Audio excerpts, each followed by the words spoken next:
Each year, about 2 million people die due to waterborne diseases, and most of these deaths happen to children under the age of 5.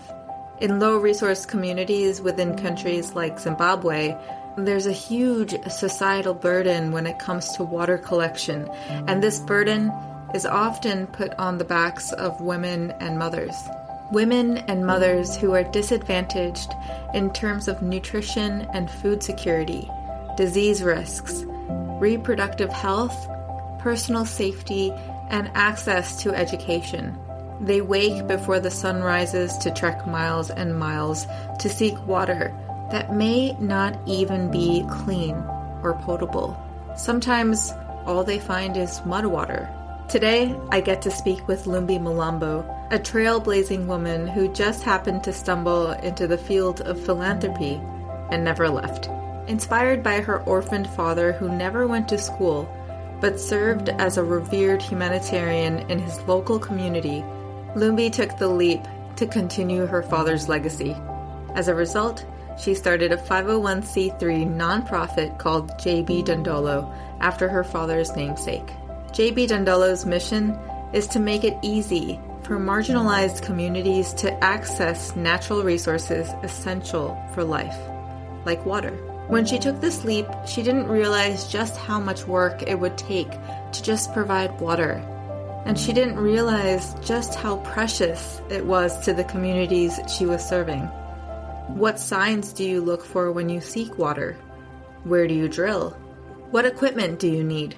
Can rock formations or vegetation give you clues? In this episode, Lumbie explains to me not only how she became a philanthropist for clean water equity, but also just how much it takes to do the seemingly simple job of providing water to the people who need it most. My name is Hetal Baman, and this is the Global Health Pursuit. Welcome to the Global Health Pursuit Podcast 2.0. Lumbie, I'm so excited to have you. I'm thrilled, actually.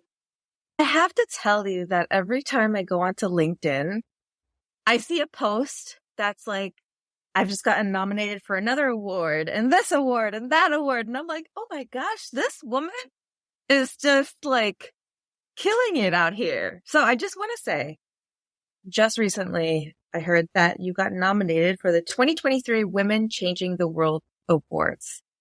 So I want to say congratulations. That is huge. And I think it's huge because, well, first of all, it's presented by Oprah Winfrey's all-time favorite guest, Dr. Tara Trent, which is like, you basically know Oprah by association now. Like, I'm just going to say that. Well, thank you. Thank you so much, Hetal. It's always good to talk to you, you know. I'm excited. It's like that nomination is really huge for me. You know, Tara Trent, Oprah Winfrey's all-time favorite guest, you know, for Women Changing the World Awards. It's huge because it puts me on a platform that has so much visibility, and I get to connect with so many women and also get to learn what other women are doing and how we can collaborate.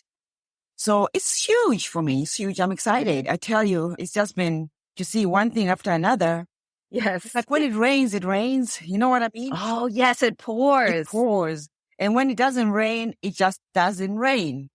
So I go through those moments where sometimes there's a lot of rain, good rain. Then I go through the moments where there's no rain at all. And I'm wondering, can anybody see me out there in the world? I mean, can anybody hear me? You know, I'm here, you know, it's just one of those, maybe it's a season. I think this is my season, and it's been exciting. It's a blessing. I think God is hearing many people's prayers. And for that, I say amen. Oh gosh. Yeah. Amen.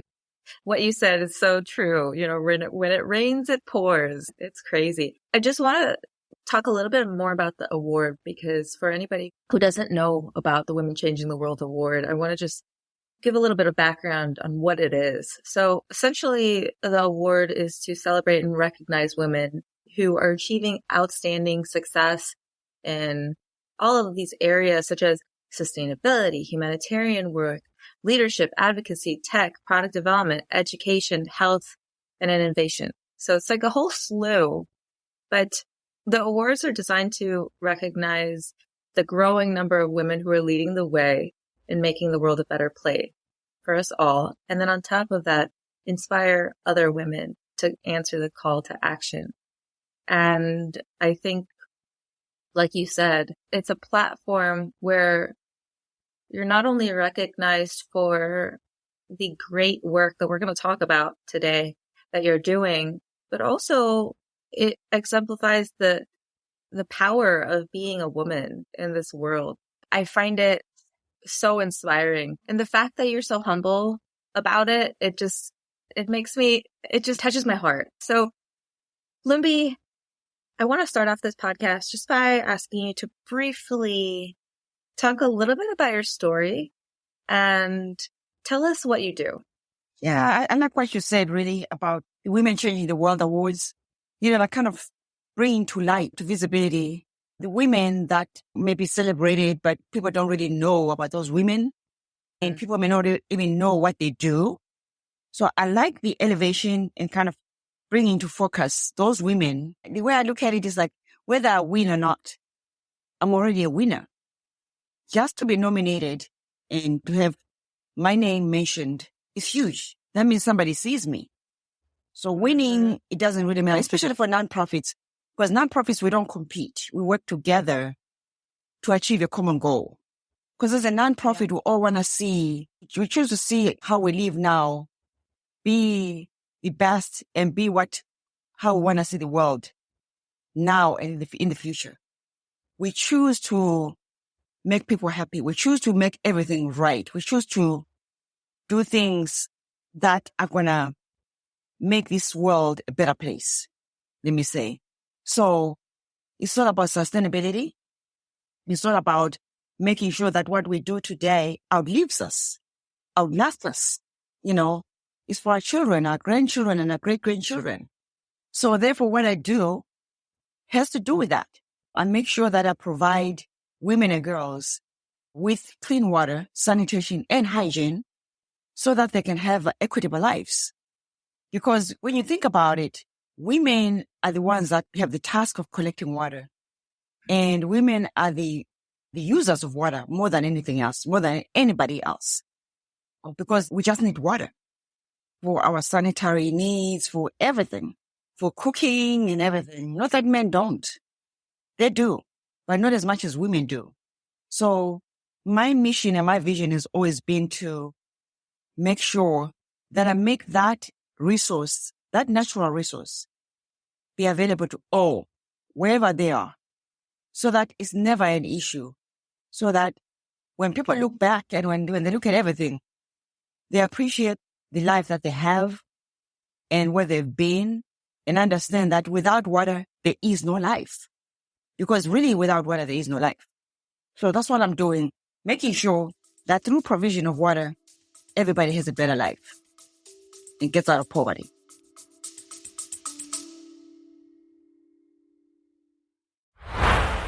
Hey there, I hope you're enjoying this episode. And if you are, would you do me a tiny favor? Show me some love by doing one or more of these three things. A, click the support this podcast link in the description to donate a few dollars toward the production of this podcast. My dream is to do this full time, and your support would mean the world. B, you can write me a review on Apple Podcasts and or rate me on Spotify to give me a boost in the algorithm.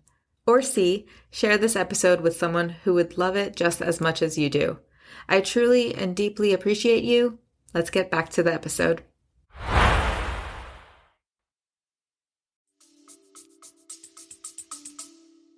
When you started JP Dondolo, were you set on the fact that this organization is going to circle its mission around water versus any other issue?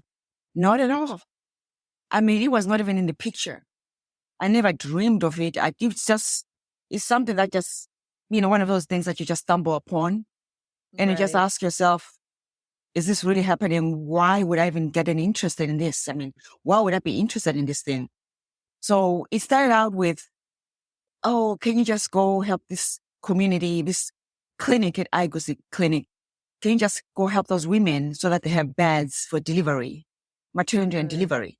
And I was thinking actually that it's a very small task, just small, just do it in one day. But when I got there, I found out that, they were actually shocked to see me.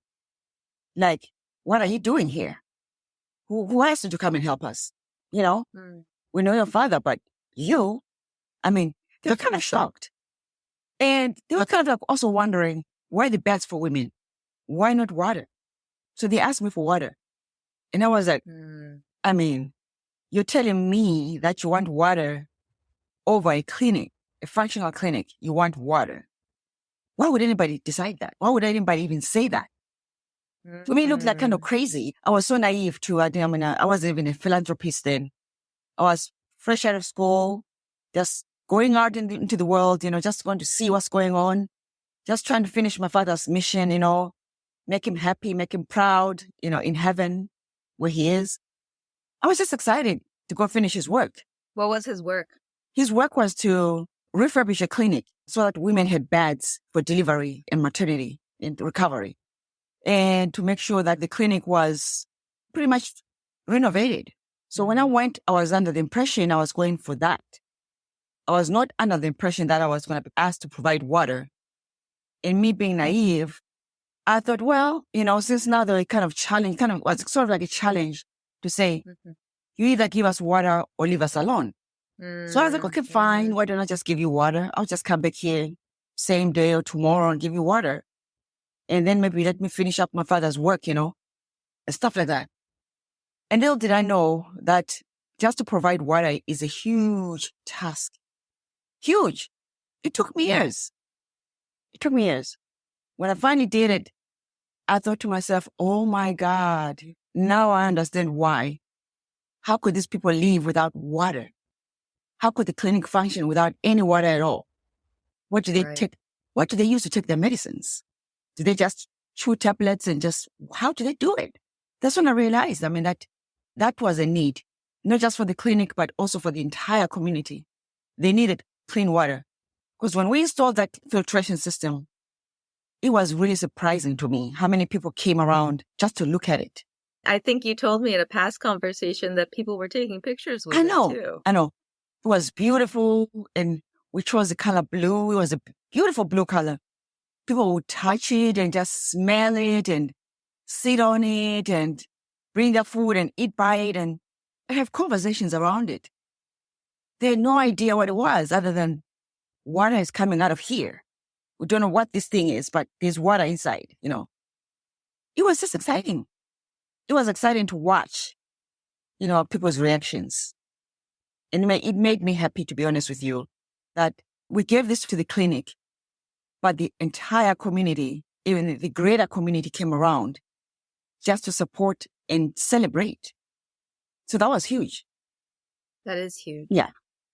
Now, in terms of the community that you first served in and the rate of waterborne diseases, I want to talk about statistics around waterborne diseases and honestly, how far many people need to actually walk to attain clean drinking water. One of the statistics is 2 million people die each year due to waterborne diseases, most of them children under the age of 5.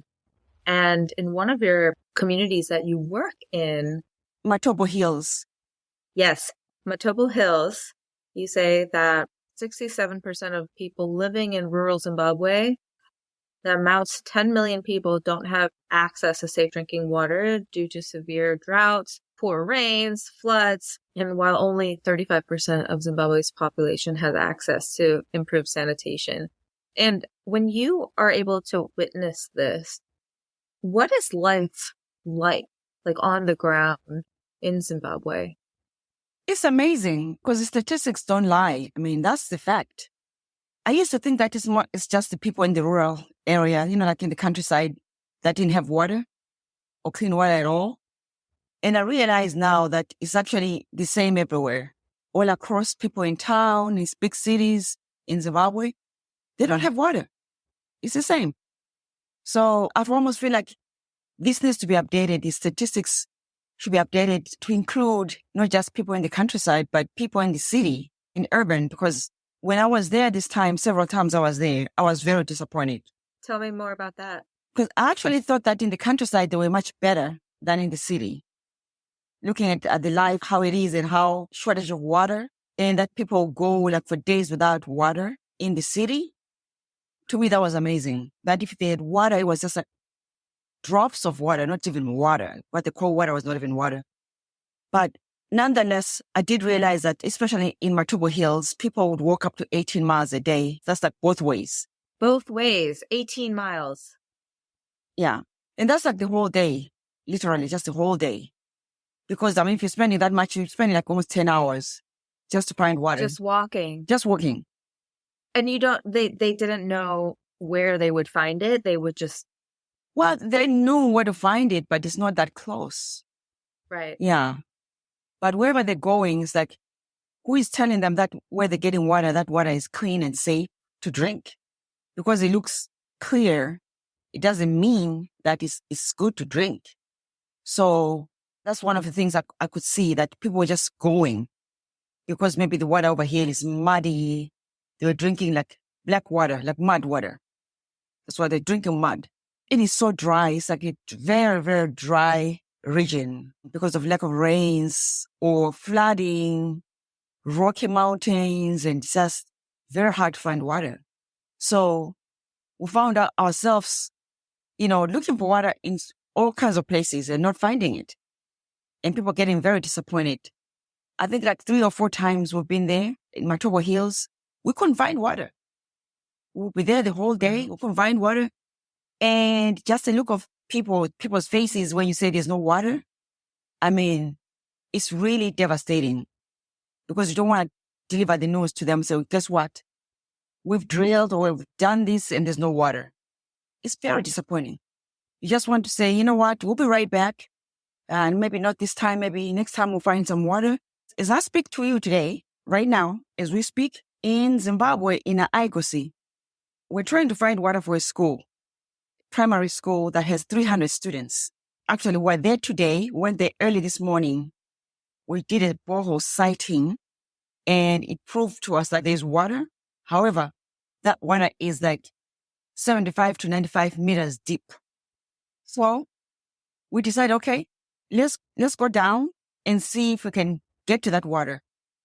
At 75 meters, we found out there's no water.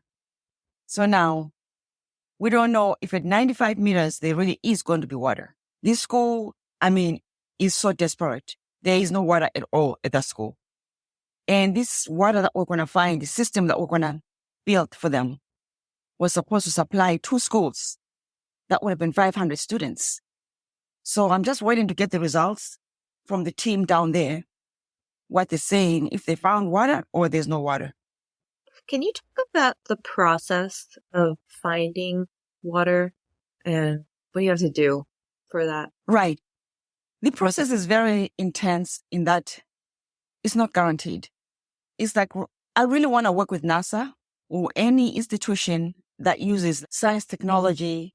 I want to work with any institution that uses space technology because that will tell you with precision where the water is. Anything else that you use that is not space technology, it's almost like you're betting. It's like you're looking in the dark. Looking in the dark. Because water travels underground. Whatever sounds you hear, if you're using an instrument above ground to detect water reservoirs, it's going to catch everything that is moving underground. But that doesn't mean that it's right there. Because those instruments are very sensitive and they pick up on any sound. So sometimes instruments that we use with our partners pick up sounds that may be far away. Like today, they use a different instrument that goes underground and tells us that there's water like this many meters down. But when they try to sink a borehole that is 75 meters deep and they cannot find water, then it's a problem. That means their instruments are sensing or hearing stuff that is water that is so far away.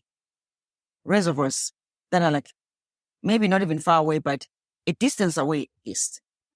So in this case, I'm just waiting to find out because it will make me very happy if we do find water tonight. It will make everybody, the students, the teachers, and everybody happy that there's water. Because it costs money to do that. Every time we don't find any water, we've already spent a lot of money doing that. And can you explain, when you say you're spending a lot of money just trying to find Right. this water, what are you spending that money on? Okay. So money, for example, to transport, if the plan is to drill to get to the water system, to the water source, then we must dispatch a rig that is going to travel down there. We must have the casings, pipe casings, because whether we find water or not, we still have to protect the ground, right?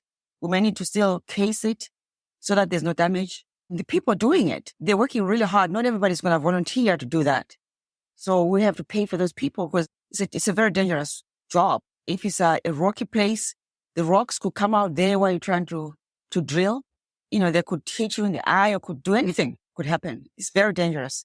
You have to be very careful with those instruments, with those tools. And then once you do that, it costs a lot of money just to come up with the pipes. Because once you know how deep you're drilled, you have to know how deep the pipes are. That costs money. And then once you have water, the water isn't just going to come out from there, You got to have the pump to pump it out. You got to pump it out maybe to a tank. So you got to also build the tanks or purchase the tanks, like either above ground water tanks, the tank stands and all that stuff, build the tank stands. So it costs a lot of money just to do that. So if you do not find any water, you've already lost because you've spent some money, to get there. One thing, the whole day, because it takes a whole day. You've already sent the team to go down there. They've already started doing all that stuff, clearing the land and everything. They've done the borehole siting or whatever it is. They've spent money already to detect reservoirs. So that's where the money is going. It's so interesting because I think that a lot of times people underestimate the amount of work that it takes to do something right like this. I'm sure you have encountered many people who think like this because it's like, well, I got to pay for the labor. I got to pay for the equipment. I got to do this. I got to do that. And then at the end, you don't even know if it's going to work. That is a big deal. Yeah, that is a big deal. It is. I want to go back to when we were talking about how far women usually need to walk. And you were saying it's miles and miles and miles. Can you talk about some of the side effects of walking for water? Because these women are not just going from one place to another. They have to be physically fit. They have to make sure that there's no danger. Can you talk more about that? Right. So the dangers are I like to use Matobo Hills. It's very hilly. Okay. It's very rocky. So some people live like up the hill. Some people live down the hill. But just walking, some of those women could be dehydrated. There's no water.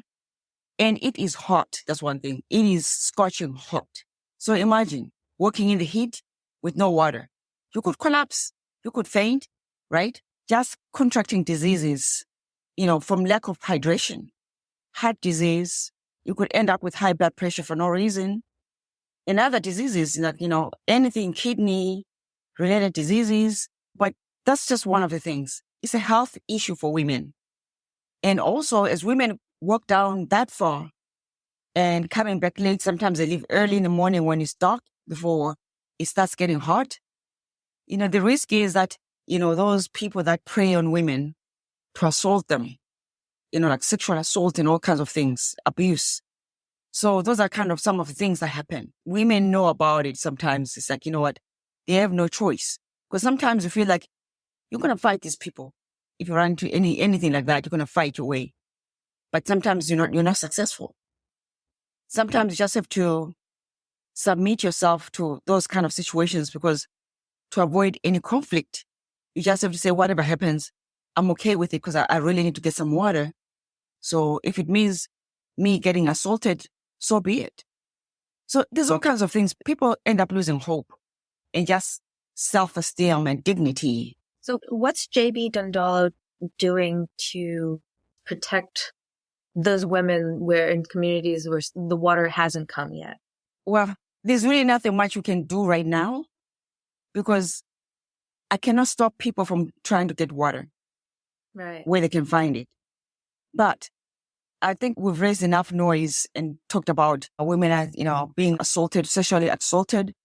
We've raised enough, of our voices, and a lot of people are hearing it. Maybe that's a deterrent when we keep talking about it, that, if you're caught, you're going to go to jail, and keep talking about it.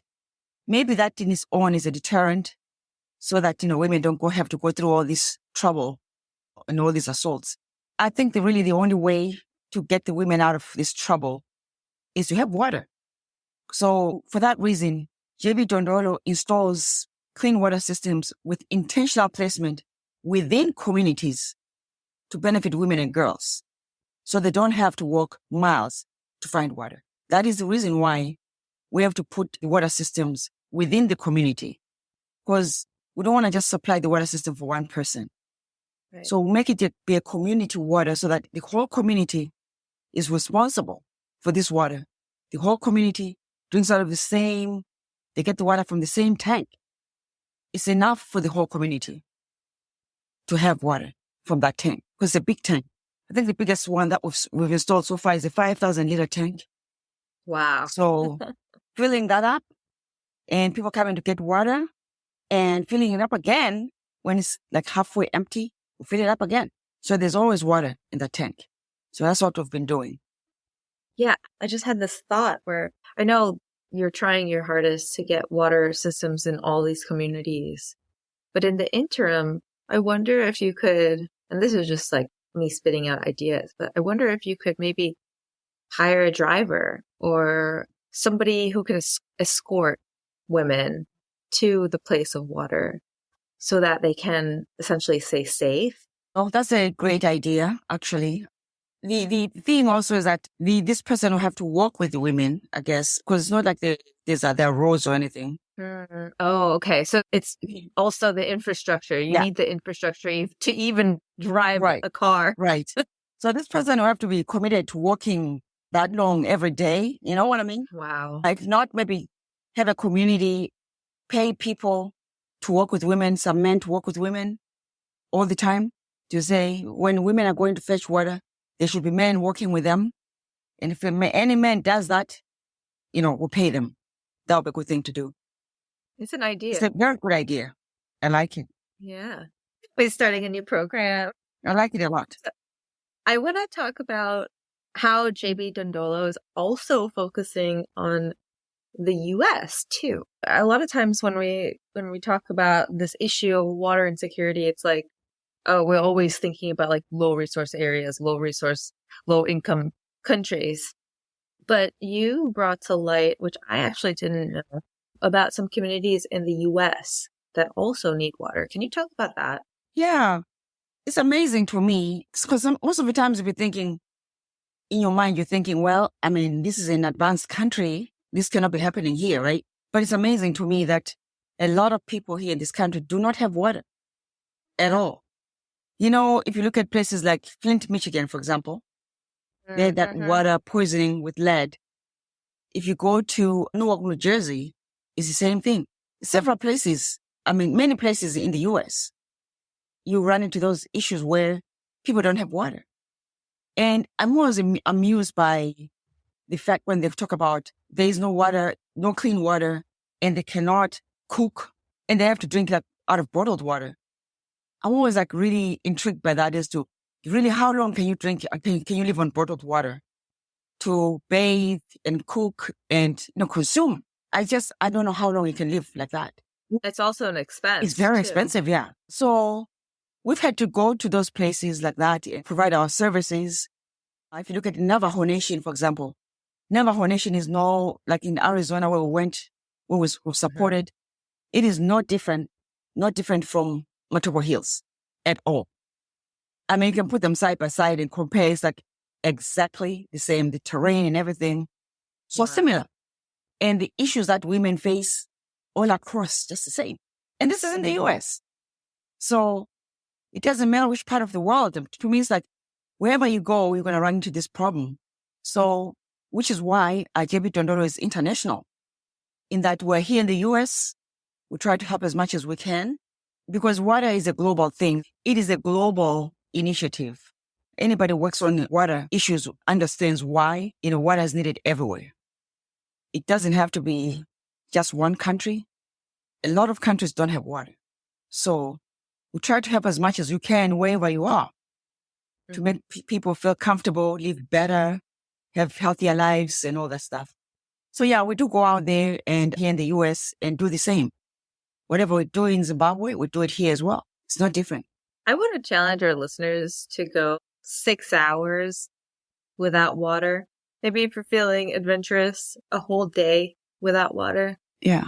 See how you feel. Because a couple of years ago when our water completely shut off for only like 3 hours, and I was like, oh no, what do I do?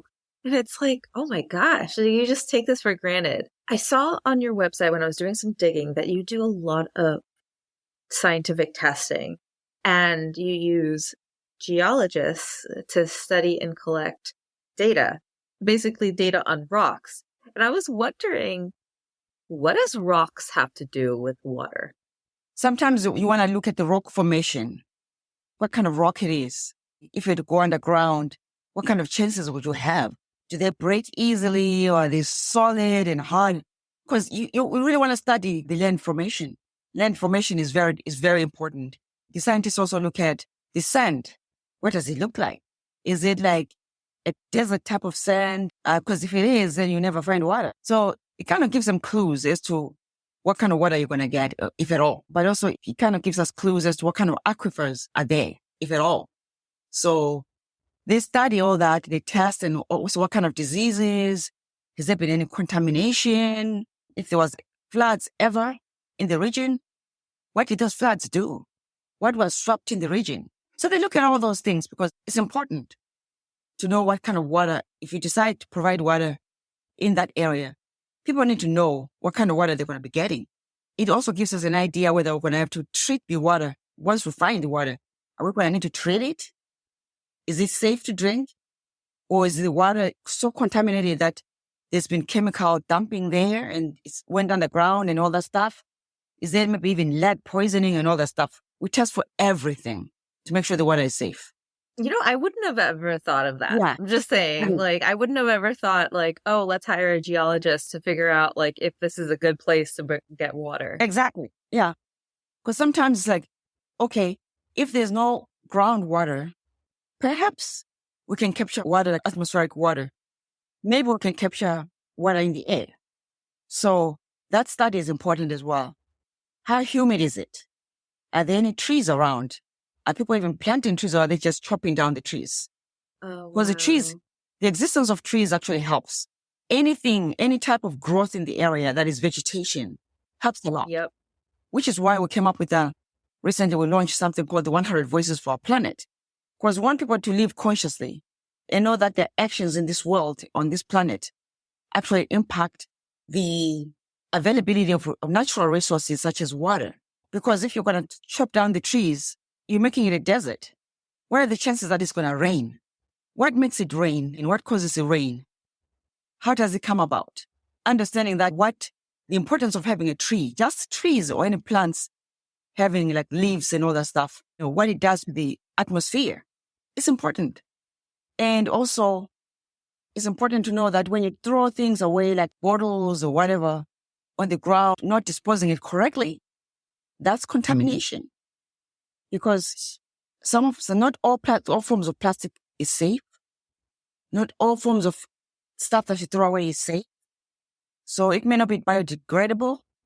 So you need to dispose it correctly. So the 100 Voices for Planet helps people understand that our actions impact the natural resources on this planet. And in order for us to find water and to always have water, some of these man-made incidents, we need to start acting on those to see how we can minimize the man-made incidents and cut it down so that, we have less of that, but have more of human nature because we cannot control that. Like Mother Nature. We could go down this rabbit hole of how this impacts climate change and wow. It does a lot. Once you mess up the climate, you've messed up the whole ecosystem. The people, they start having problems with their health, asthma attacks, all kinds of things going on. Diseases, unknown diseases, because everything is messed up. But we need to start living eco-consciously and intentionally and consciously Right. so that, we don't have these problems where there's lack of natural resources.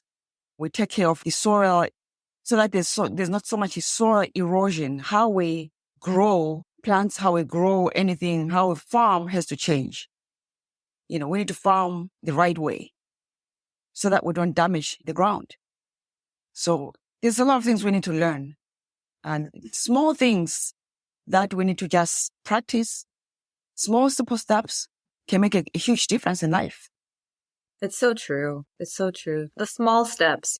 I want to end this episode by asking you, or actually talking to you about some really innovative ways that you've actually created community within JB Dondolo and around the subject of water. And one of these ways was Voices for Water. I just found it so cool that you were able to be so creative within the team of JB Dondolo. Can you talk a little bit more about Voices for Water? Oh, absolutely. With the Voices for Water, I wanted to recognize people that are really committed to being the voice for water. Not just saying, oh, I'm just a voice for water. No, what have you done? What have you done to support this organization that is out there doing everything it can to make sure that people have clean water, have access to clean water, sanitation, and hygiene?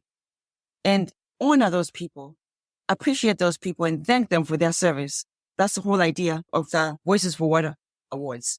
And give them certificates, brag about them and have them feel good about themselves, and continue doing what they're doing and encourage other people too to do the same. And I found out that, when I started doing that, I became like a frequent guest on 90 Minutes in Africa with the journalist Boy Elvis, who allowed me so many times to get on his TV show to talk about the Voices for Our Planet. And not only that, but to talk about what JB Dondolo is doing globally. I found out that, because 90 Minutes in Africa reaches everywhere in Africa, it's huge. It's a huge audience. I found out that I was getting help from all over the world. People really wanting to help, become even interns or help volunteer for the organization and just ask, what is it that I can do to help? Yeah. And that became huge. And because those people became now voices for water themselves by spreading the word and telling the whole world what we're doing and just trying to get more people involved. So it became huge. And I'm really grateful to 90 Minutes in Africa. They continue to do so and continue giving me that space, that platform to share what we do, and to even someday they're probably going to broadcast the Voices for Water, broadcast it on their TV show. I think that would be great, especially when we talk about the music for water, because when we're looking for a song for JB Dondolo that helps us out there, talk about what we do and what we're looking for, and we play that music, it just ignites the world. Yeah, talk more about Music for Water. I thought that was so innovative, what you were doing. It is. Just to think about the people we found throughout the world, with their beautiful songs, very uplifting, very inspiring. I mean, it really touches your heart. That's when you know that, you are making a difference in the world. Because when you're seeing what people are doing and how much they're pouring their hearts just to give their songs, and to create music is not an easy thing, but somebody will sit there and create a song for water and say that this is a song for JB Dondolo. That is amazing to me. It makes me feel very proud. It's really huge. And we'll continue to do that. We're going to have another one this year. Every year we have the Voices for Water Awards, and we have the Music for Water Awards. And I love it. I love it. And thank you too. You've actually given the platform when we had these shows, these events. Thank you for giving us the platform. Like right now, what you're doing is huge. You've given us a platform so many times, not just one time. Shared our content and spread the word. And at one point, you actually participated. Not in the music side. So I'm really, really grateful to you for doing that. I call you a champion for doing that. You are really a change maker, a voice for water. Yes, one of those 100 voices for our planet for sure. Thank you, Lumbie. It was such an honor to have you on the podcast. Thank you so much. I really appreciate you. Thank you for listening to this episode.